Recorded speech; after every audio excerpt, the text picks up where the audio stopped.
তিনি শেষ কয়েকটি বাক্য বলে একেবারে আর রফিক আলা মহান বন্ধুর সাথে সাক্ষাৎ, আল্লাহ রাব্বুল আলামিনের সাথে সাক্ষাতের প্রেরণায় উজ্জীবিত হয়ে দিনকে বুলন্দ করে রবিউল আউয়াল মাসের 2 তারিখে, মতান্তরে 12 তারিখে, আরও বিভিন্ন মত আছে, সোমবারে তিনি দুনিয়া থেকে বিদায় হন। প্রিয় নবী সাল্লাল্লাহু আলাইহি সাল্লামের জন্ম থেকে ওয়াফাত পর্যন্ত তার সমগ্র জীবনের পুরো বৃত্তান্ত এক নজরে জানার চেষ্টা করব ইনশাআল্লাহ তাআলা। অর্থাৎ নবী আলাইহিস সালাতু ওয়াস সালামের জন্ম থেকে ওয়াফাত পর্যন্ত প্রতি বছরে কখন কি ঘটেছে, কখন কি কি চ্যালেঞ্জের মুখোমুখি তিনি হয়েছেন এবং কোন চ্যালেঞ্জ কিভাবে তিনি মোকাবেলা করেছেন, শুধু এক নজরে আমরা তার জীবনটাকে জানার চেষ্টা করব, যার বৃত্তান্ত বা বিস্তারিত জানবার জন্য অবশ্যই আমাদেরকে এক বা একাধিক সিরাত গ্রন্থ কিংবা কোনো সিরিজ সিরাত আলোচনা শুনতে হবে ইনশাআল্লাহ তাআলা। তার জন্মের সন সম্পর্কে নিশ্চয়ই আমরা জানি 571, মতান্তরে 570 খ্রিস্টাব্দ। এই সনে তিনি জন্মগ্রহণ করেছেন, যেই বছর হস্তি বাহিনী আক্রমণ চালানোর উদ্দেশ্যে ইয়েমেন থেকে এসেছিল মক্কায়, এবং আল্লাহ রাব্বুল আলামিন সূরা ফিলের মধ্যে যে সম্পর্কে বিস্তারিত আলোচনা করেছেন, সেই হস্তি বাহিনীর বছর অর্থাৎ আমাল ফিল যেটাকে বলা হয়, সেই বছর নবী করিম সাল্লাল্লাহু আলাইহি সাল্লাম জন্মগ্রহণ করেছেন এবং দুনিয়াত আলো তিনি দেখেছেন।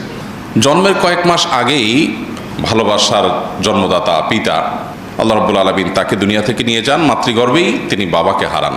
এরপর যথারীতি বাবার পক্ষ থেকে দাদা অভিভাবক হয়ে তার নামকরণ করেন মুহাম্মদ সাল্লাল্লাহু আলাইহি ওয়াসাল্লাম। জন্মের পর অল্প সময়ের ব্যবধানেই তার জীবনে আরও বিপদ আসে, কিন্তু জন্মের পর তিনি প্রথম মায়ের দুধের পাশাপাশি যার দুধ পান করেছেন তিনি ছিলেন সুয়াইবা নামক একজন কৃতদাসী, যিনি আবু লাহাব, তার চাচা আবু লাহাবের যিনি কৃতদাসী ছিলেন, তার দুধ তিনি পান করেন। এরপর আল্লাহ রাব্বুল আলামিনের তরফ থেকে তার জন্য বড় পরীক্ষার বিষয় হলো শৈশবে তার মাকে তিনি হারান, এবং মাকে হারান বাবার মৃত্যুর পর। বাবার মৃত্যু হয়েছিল মক্কার বাইরে, সে বাবার কবর জিয়ারতের উদ্দেশ্যে মায়ের সাথে গিয়েছেন নবী করিম সাল্লাল্লাহু আলাইহি সাল্লাম, শিশু মুহাম্মদ সাল্লাল্লাহু আলাইহি সাল্লাম। সেই মদিনার কাছাকাছি এলাকায় ফেরার পথে আবওয়া নামক জায়গায় তার মায়ের মৃত্যু হয়, এবং মা আমেনা তাকে আবওয়া নামক জায়গায় দাফন করা হয়েছে। এখনও তার কবর সেখানে, মক্কা এবং মদিনার মধ্যবর্তী একটি জায়গা। সাথে কৃত দাসী ছিলেন, মাকে দাফন করে দাসীর সাথে শিশু মুহাম্মদ সাল্লাল্লাহু আলাইহি সাল্লাম মক্কায় ফিরে আসেন। অর্থাৎ বাবা মা দুজনকে তিনি শৈশবে হারিয়ে ফেলেন। আরবের মানুষের ঐতিহ্যবাহী ফ্যামিলিগুলোর, সম্ভ্রান্ত ফ্যামিলিগুলোর একটা নিয়ম ছিল যে তারা সন্তানের দুগ্ধ দানের জন্য এবং তাদেরকে গ্রামীণ কালচার, যেখানে কোনো প্রকার সংমিশ্রণ নাই, বিশেষ করে ভাষার কোনো সংমিশ্রণ নাই, সেই জায়গায় বাচ্চাকে পাঠানো হতো ছোটবেলায়, যাতে করে সে সেটাকে রপ্ত করতে পারে। মক্কা যেহেতু হজের স্পট হওয়ার কারণে, কাবার কারণে বিভিন্ন দেশ থেকে মানুষ আসে, বিভিন্ন ভাষাভাষী আসে, আরবের বিভিন্ন প্রান্ত থেকে আসে, একেবারে পিওর মক্কাভাষীর যে ভাষা, সেই ভাষাটার মধ্যে কিছুটা সংমিশ্রণ এখানে ঘটবার শঙ্কা আছে, এই জন্য শিশুকে বাইরে পাঠানো হতো। সব মিলিয়ে শৈশবের একটা সময় হালিমা সাদিয়া রাদিয়াল্লাহু তাআলা আনহা তার দুধ মাঝে তার কাছে তিনি বড় হন, এবং দুধ পানের পরও আরও কিছুকাল তিনি সেখানে কাটান। বয়স যখন 4, তখন তার জীবনে বক্ষ বিদীর্ণের ঘটনা ঘটে।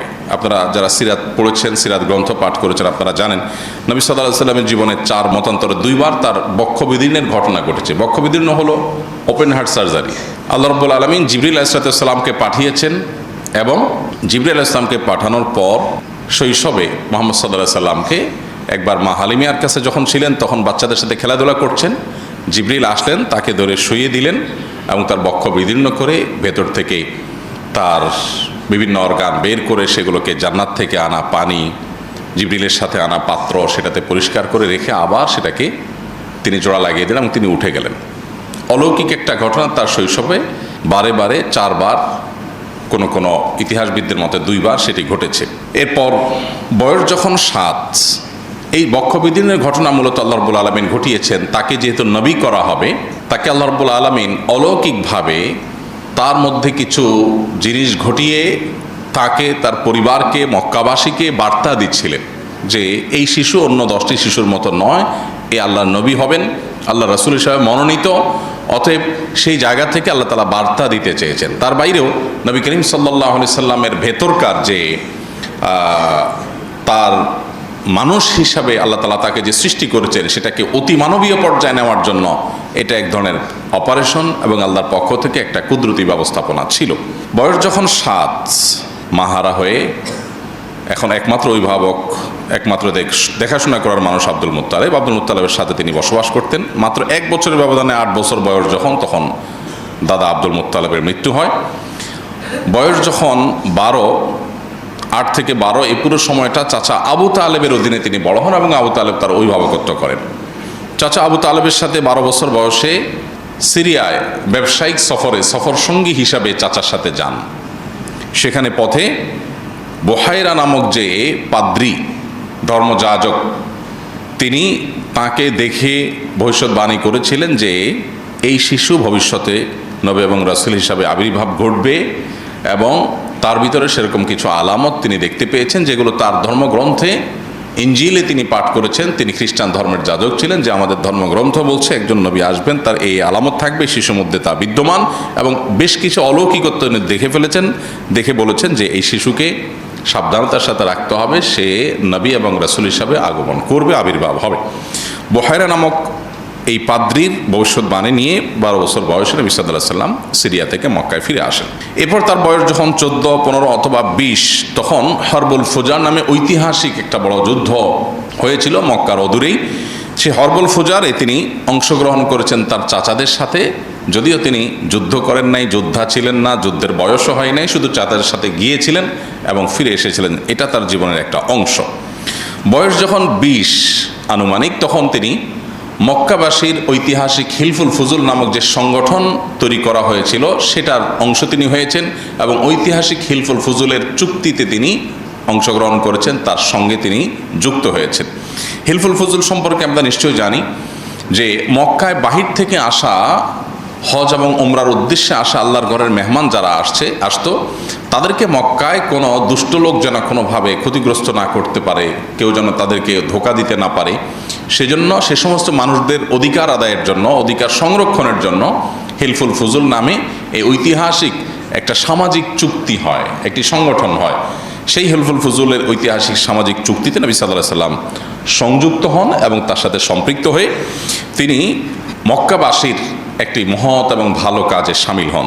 অথচ তার বয়স ছিল মাত্র তখন 20, যে বয়সে তিনি আসলে এ ধরনের গুরুগম্ভীর কাজে সংযুক্ত হওয়া তখনকার সমাজ বাস্তবতা অন্তত চিন্তাও করা যেত না।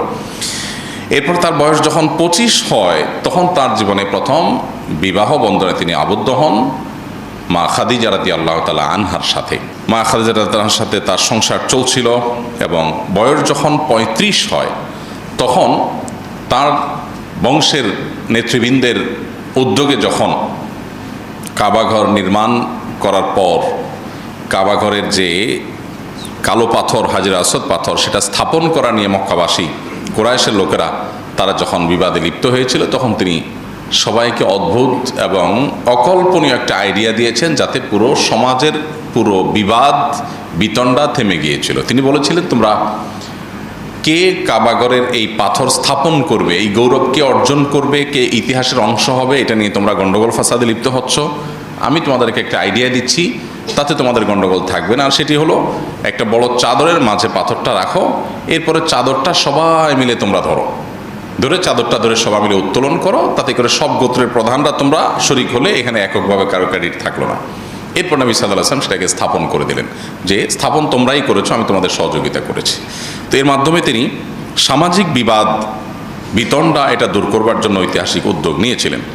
বয়স যখন 39, ততদিনে তিনি মক্কার মানুষদের কাছ থেকে আল আমিন উপাধিতে ভূষিত হয়েছেন।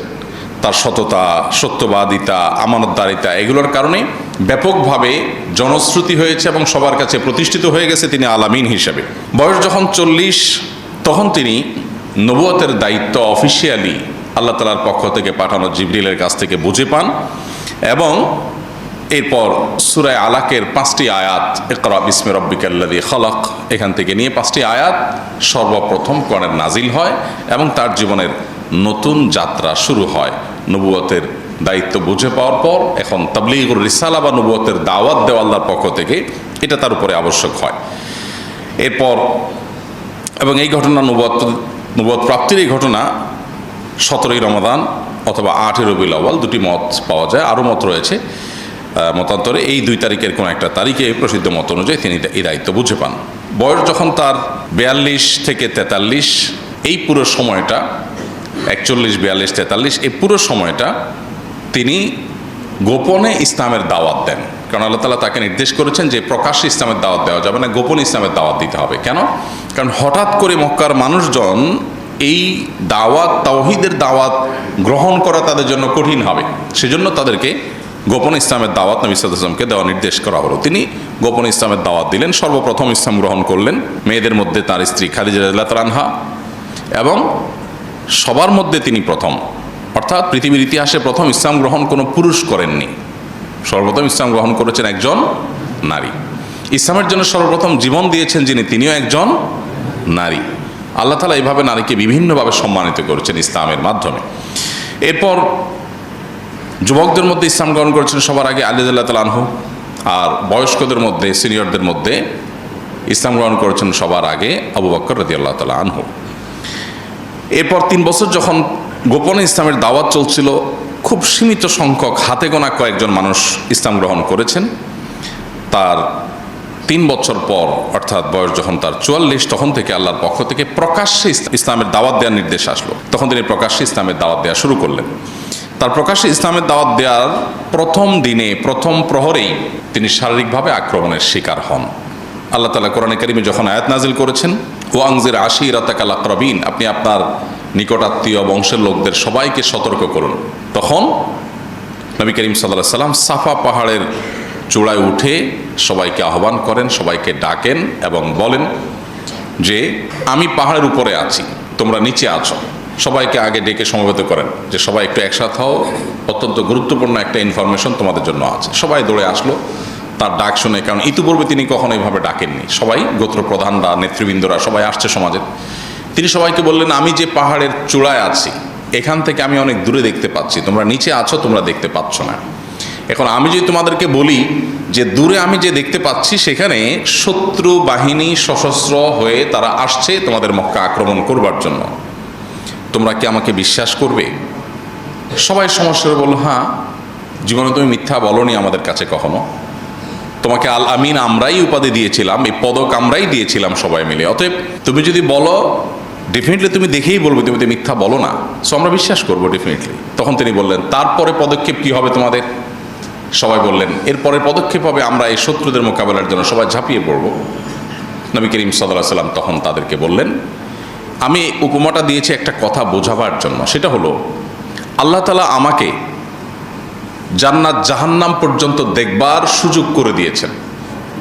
ওহীর মাধ্যমে আমার কাছে আল্লাহ তাআলা স্পষ্ট করে দিয়েছেন, উপস্থাপন করে দিয়েছেন জান্নাত জাহান্নাম আখিরাতের সব স্তরগুলো আমি দেখতে পাচ্ছি। আমি যেটা প্রত্যক্ষ করছি, আমি যেটা জানছি ওহীর মাধ্যমে, সে বিষয়ে আমি তোমাদেরকে সতর্ক করছি, তোমরা সে জাহান্নাম থেকে বাঁচার জন্য প্রস্তুতি গ্রহণ করো। এই যে তার অভিনব বুদ্ধিদীপ্ত হিকমাপূর্ণ দাওয়া, এটা তার প্রকাশ্যে দাওয়াতের সূচনা। এর সাথে সাথে আবু লাহাব তাকে লক্ষ্য করে বলল, তাব্বান লাকা সাইরাল ইয়াউম আলিহাযা জামাআতানা, তোমার সারাটা দিন ধ্বংস হোক, তুমি কি এই কথা বলার জন্য আমাদেরকে একসাথ করছো? আমরা তো মনে করছি কোনো ডাকাত পড়েছে, বিপদ হয়েছে। এবং আবু লাহাব যে তাব্বান লাকা সাইরাল ইয়াউম বলেছেন, আরবিতে কেউ কাউকে তাব্বন বলা এটা খুব জঘন্য কথা হিসাবে ধরা হয়, খুব বড় ধরনের আপনার শব্দ বোমা হিসাবে ধরা হয়। তাব্বান লাক, তুমি ধ্বংস হও, এরকম বদদোয়া। তো নবীজিকে যখন সে বলেছে তাব্বান লাক সাইরাল ইয়াউম, তোমার সারাদিন ধ্বংস হোক, এটা নবীজির জন্য অপমানকর ছিল। আল্লাহ রাব্বুল আলামিন তার জবাবে সূরা তাব্বাত ইয়াদা নাজিল করে সেখানে আল্লাহ তাআলা বলেছেন, তাব্বাত ইয়াদা আবি লাহাবিন ওয়া তাব, যে আবু লাহাব 2 হাত তুলে আমার নবীকে তাব্বান লাক বলছে, মোহাম্মদ তোমার সারাদিন ধ্বংস হোক এই কথা বলছে, ওর 2 হাত ধ্বংস হবে, সে নিজে ধ্বংস হবে এবং তার স্ত্রী যে তার এই অপকর্মের সহযাত্রী এবং সহযোগী, সেও ধ্বংস হবে। সূরা তাব্বাত ইয়াদার মাধ্যমে কিয়ামত পর্যন্ত মিলিয়ন মিলিয়ন মুসলমানরা, কোটি কোটি মুসলমানরা আবু লাহাবের নবীকে ওই কষ্ট দেওয়ার একটি বাক্যের জবাব দিয়ে যাবে। এটা হলো নবী সাল্লাল্লাহু আলাইহি ওয়াসাল্লামের মর্যাদা আল্লাহর কাছে, যে কোরআন অংশ আল্লাহ তাআলা আল্লাহকে গালি দেওয়ার বহু ঘটনা আছে, যে বহু মানুষ আল্লাহকে গালি দিয়েছে, কিন্তু তাদের প্রতিকারে বা তাদের শাস্তি স্বরূপ এরকম কোনো ব্যবস্থা আপনি কোরআনে পাবেন না। কিন্তু নবী সাল্লাল্লাহু আলাইহি ওয়াসাল্লামকে গালি দিয়েছে, এটা আল্লাহ তাআলা সহ্য করেন না। খোদ আল্লাহকে গালি দিয়েছেন, আল্লাহ সেগুলো কিয়ামতে হয়তো শাস্তি দিবেন, দুনিয়াতে অনেককে হয়তো আল্লাহ ছাড় দিয়েছেন, কিন্তু নবী সাল্লাল্লাহু আলাইহি ওয়াসাল্লামকে কেউ গালি দিয়েছে, চূড়ান্ত পরিণতি তাকে বরণ করেই তারপর দুনিয়া থেকে যেতে হয়েছে। যাই হোক, তো নবী করিম সাল্লাল্লাহু আলাইহি ওয়াসাল্লাম 44 বছর বয়সে যখন প্রকাশ্য ইসলামের দাওয়াত শুরু করেছেন, তার পরপরই 45 বছর বয়স যখন তার নবুয়তের 5ম বছর যেটি, সে বছর জাফর রাদিয়াল্লাহু তাআলা আনহু ইসলাম গ্রহণ করেছেন। এবং তখন মক্কার প্রকাশ্যে ইসলাম প্রচারের পর থেকে বিশেষ করে নির্যাতনের মাত্রা বেড়ে গেল, এবং যারা ইসলাম গ্রহণ করেছে দুর্বল বেলাল রাদিয়াল্লাহু তাআলা সন্ধান সাহাবীদের প্রতি নির্মম নির্যাতন শুরু হয়ে গেল। যখন নির্যাতন শুরু হয়েছে, দুর্বল মুসলমানরা তারা আসলে মক্কায় টিকাটা কঠিন হয়ে যাচ্ছিল। তখন আল্লাহর নির্দেশে প্রথম হিজরত বা দেশ ত্যাগের নির্দেশ আসে, যেটাকে হিজরতে হাবশা বলা হয়। এখন বর্তমানে আধুনিক বিশ্বের ইথিওপিয়ার রাজধানী আদ্দিস আবাবা থেকে কয়েকশো কিলোমিটার দূরে টিগ্রে নামক একটা অঞ্চল আছে, বিভাগ আছে তাদের। সে টিগ্রে এলাকায় হাবসি ভিলেজ এখনও আছে, এবং সেখানকার যেই ব্যক্তি তাদেরকে ওয়েলকাম করেছেন, সেখানকার যে শাসক ছিলেন নাজাশি যাকে বলা হয়, সে নাজাশি বাদশাহ তিনি ইসলাম গ্রহণ করেছেন নবীজিকে না দেখেই, তার বর্ণনা শুনেই, এবং নবী সাল্লাল্লাহু আলাইহি সাল্লাম তার মৃত্যুর সংবাদ শুনে দূরদেশ আরব থেকে তিনি তার জানাজার সালাত, গায়েবানা জানাজার সালাত আদায় করেছিলেন। এই পুরো ঘটনা অর্থাৎ হিজরতে হাবশার ঘটনা, এটি নবী সাল্লাল্লাহু আলাইহি ওয়াসাল্লামের নবুয়তের 5ম বছর বা তার বয়স যখন 45 সে বছর ঘটে। এবং সে বছর দুইবার হিজরতের ঘটনা ঘটে। প্রথমবার হিজরতে কয়েকজন নারী পুরুষ, 11 জন পুরুষ এবং 5 জন নারী ছিলেন। আর দ্বিতীয় দফা হিজরতে 86 জন পুরুষ এবং 16 জন নারী ছিলেন, এবং এদের নেতৃত্বে ছিলেন প্রথম দফাতেই জাফর রাদিয়াল্লাহু তাআলা আনহু।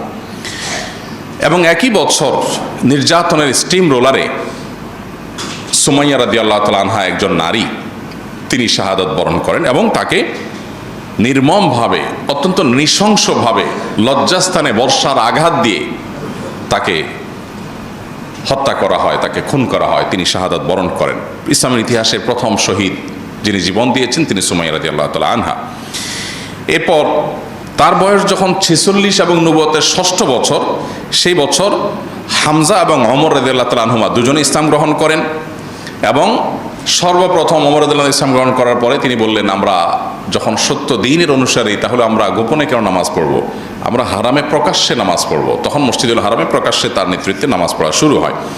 বয়স যখন তার 47 এবং নবুয়তের 7ম বছর, তখন তার উপর এবং মুসলমানদের উপর নেমে আসে নির্যাতনের সবচেয়ে বড় স্টিম রোলার, যেটাকে অবরোধের সময় বলা হয়।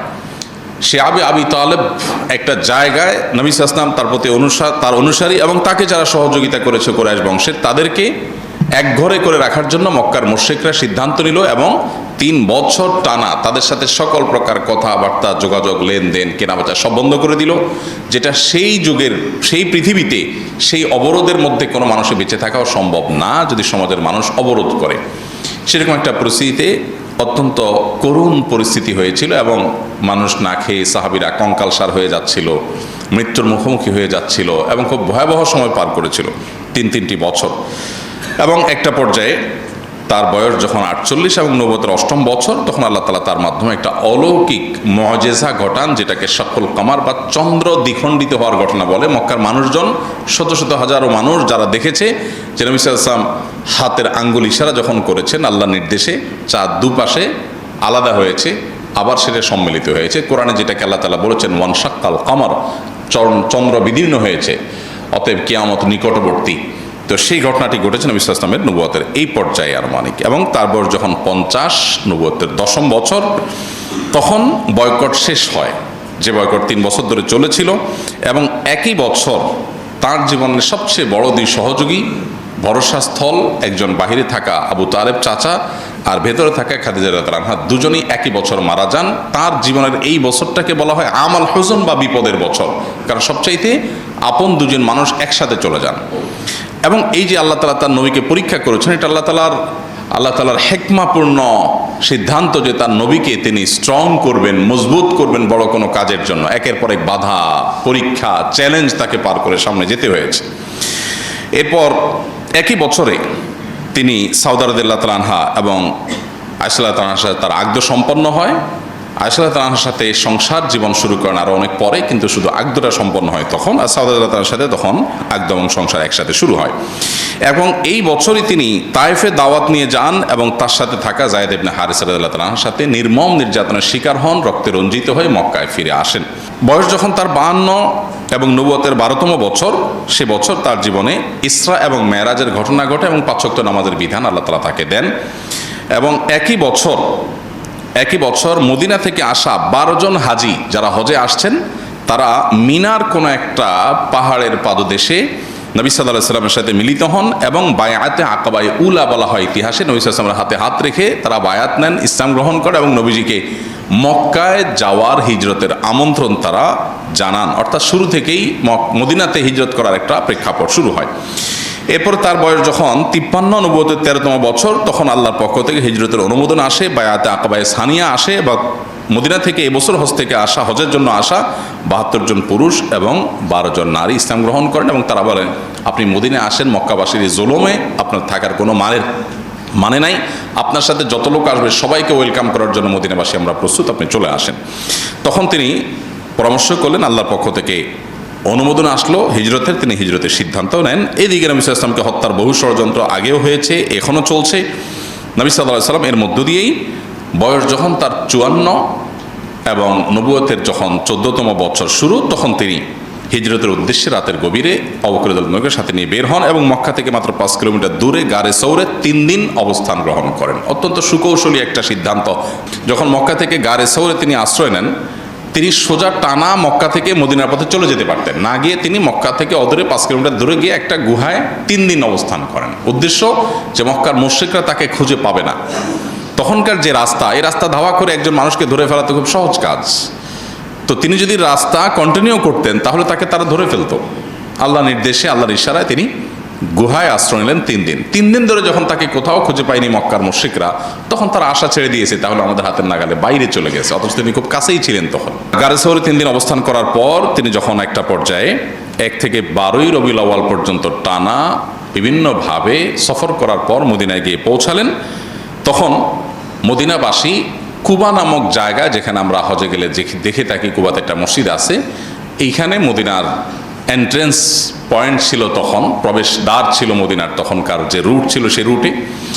এই জায়গায় শত শত মানুষ, যুবক, বৃদ্ধ, বিভিন্ন বয়সের শিশু সবাই একত্র হয়ে নবী সাল্লাল্লাহু আলাইহি ওয়াসাল্লামকে ওয়েলকাম করেন এবং তলা আল বদরু আলাইনা ওয়াক্তাবাত মিনহাল বুদুরু, এই যে ঐতিহাসিক যে তাদের কবিতার মাধ্যমে নবী সাল্লাল্লাহু আলাইহি ওয়াসাল্লামকে ওয়েলকাম করানো, সেটা তারা করেছে।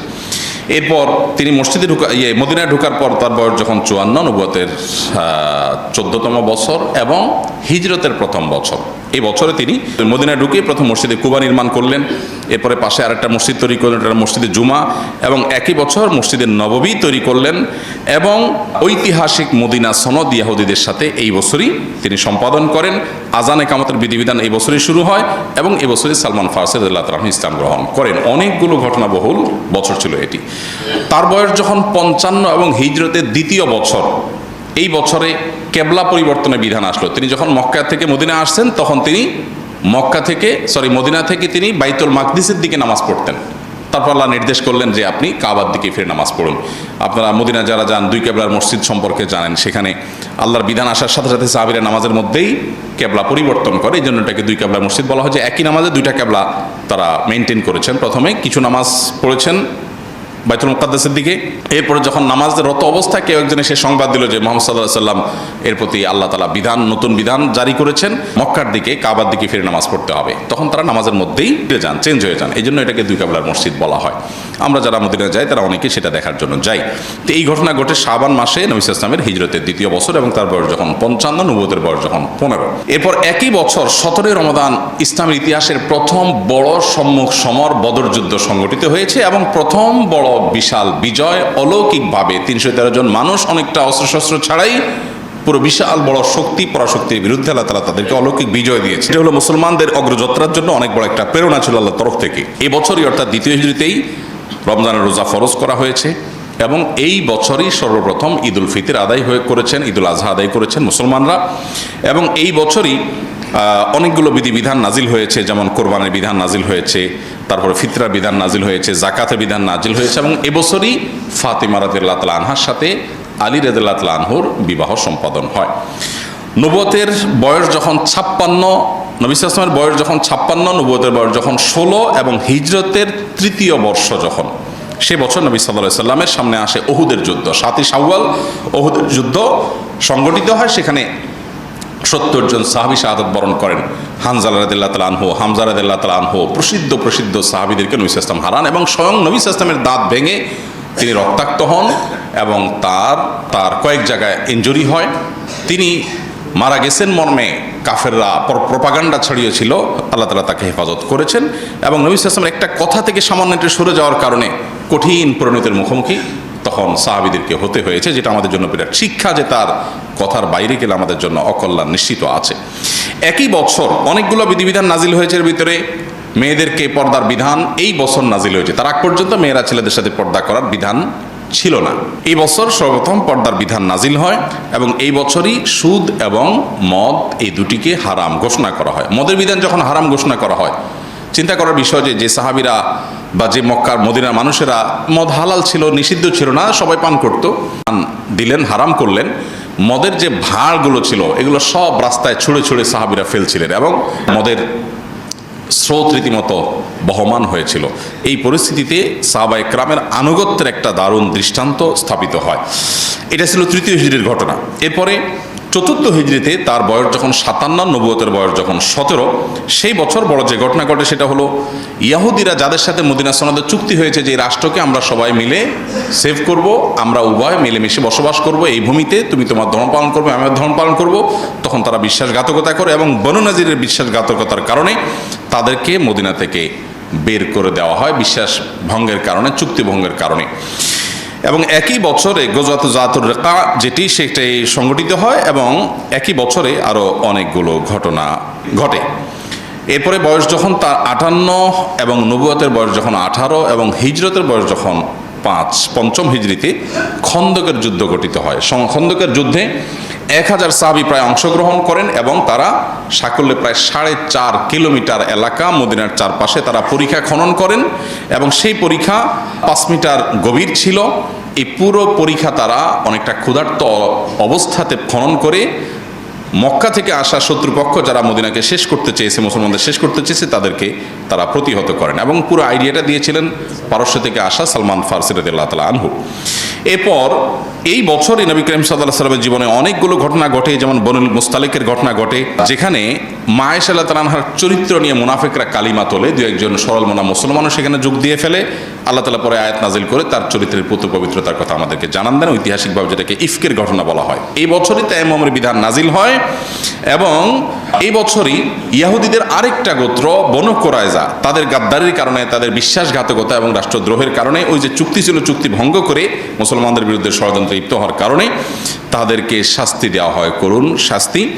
এর পরের বছর হিজরির 6ষ্ঠ বছরে নবী সাল্লাল্লাহু আলাইহি ওয়াসাল্লামের বয়স যখন 59 এবং তার নবুয়তের বয়স যখন 19, সেই বছরের যে ঘটনাগুলো সেগুলোর মধ্যে থেকে ছিল ঐতিহাসিক হুদাইবিয়ার চুক্তি। নবী সাল্লাল্লাহু আলাইহি ওয়াসাল্লাম স্বপ্নে দেখেছেন তিনি ওমরা করছেন, 1400 সাহাবীকে সাথে নিয়ে রওনা দিলেন, অনেকটা অস্ত্রশস্ত্র ছাড়া ওমরার উদ্দেশ্যে ইহরাম পরে। কিন্তু হুদাইবিয়া নামক জায়গায় যাওয়ার পরে মক্কার মুশরিকরা বাধা দিল যে আমরা ঢুকতে দিব না। তারা জানালেন আমরা তো যুদ্ধ করতে আসিনি, আমরা ওমরা করে আবার ব্যাক করব। তারা বলল না, আমরা ঢুকতে দিব না।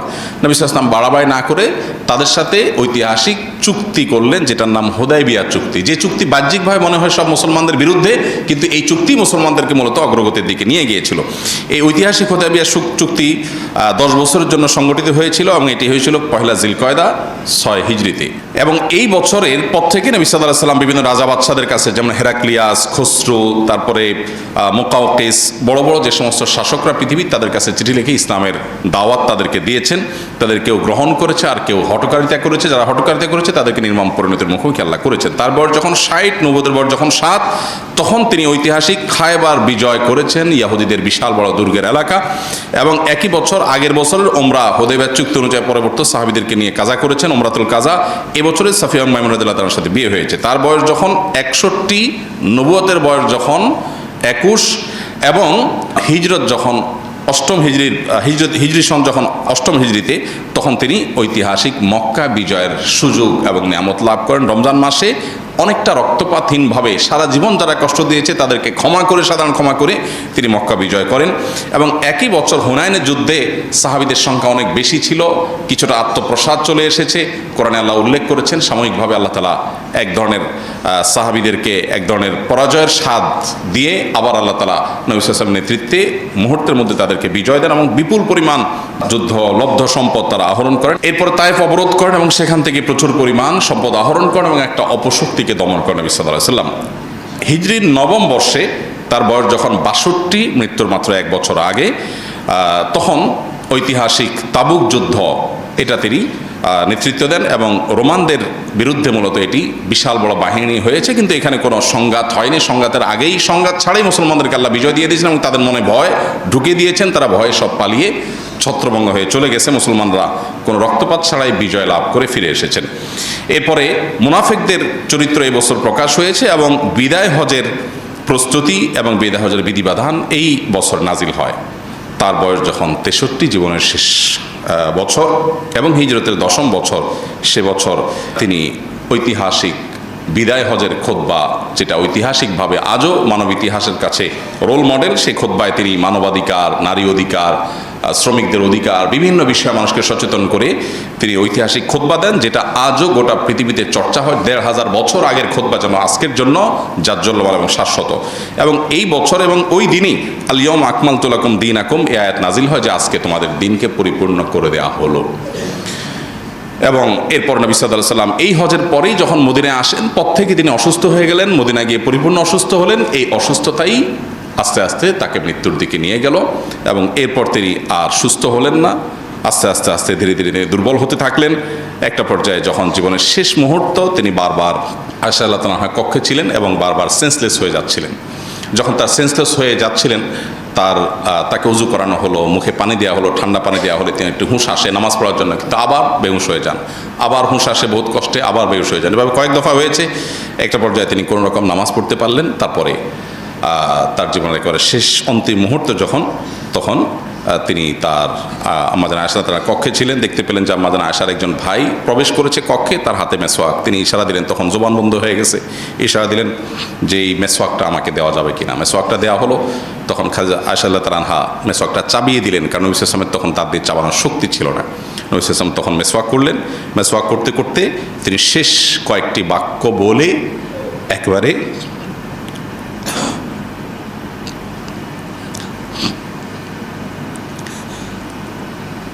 আর রফিক আলা মহান বন্ধুর সাথে সাক্ষাৎ, আল্লাহ রাব্বুল আলামিনের সাথে সাক্ষাতের প্রেরণায় উজ্জীবিত হয়ে দিনকে বুলন্দ করে রবিউল আউয়াল মাসের 2 তারিখে, মতান্তরে 12 তারিখে, আরও বিভিন্ন মত আছে, সোমবারে তিনি দুনিয়া থেকে বিদায় হন সাল্লাল্লাহু আলাইহি ওয়াসাল্লাম।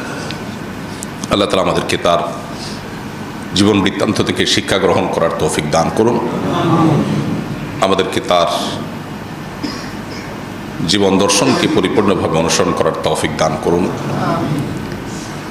তার জীবনে আমাদের জন্য যে অনুপম আদর্শ রয়েছে, বারবার কোরআনে আমাদেরকে সাবধান করা হয়েছে, আমাদের মুক্তির একমাত্র পথ তার অনুসরণ, অনুকরণ, এছাড়া কোনো পথ আমাদের সামনে খোলা নেই। অতএব মুসলমান হিসাবে নবী সাল্লাল্লাহু আলাইহি ওয়াসাল্লামের সম্পূর্ণ আদর্শকে, তার জীবনকে আমরা অনুসরণ, অনুকরণ করার চেষ্টা করব। সেটাই হবে প্রকৃত সার্থকতা আমাদের। আল্লাহ তাআলা আমাদের সবার প্রতি সেই তৌফিক আল্লাহ তাআলা আমাদের সবাইকে দান করুন। এবং তিনি যে কষ্ট করেছেন, পরিশ্রম করেছেন, সারা জীবন যে ত্যাগ তিতিক্ষা করেছেন এই উম্মতের জন্য, আল্লাহ তাআলা আমাদের সবার তরফ থেকে তাকে সর্বোত্তম বিনিময় দান করুন। শান্তির বারিধারা আল্লাহ তাআলা তার প্রতি বর্ষণ করুন।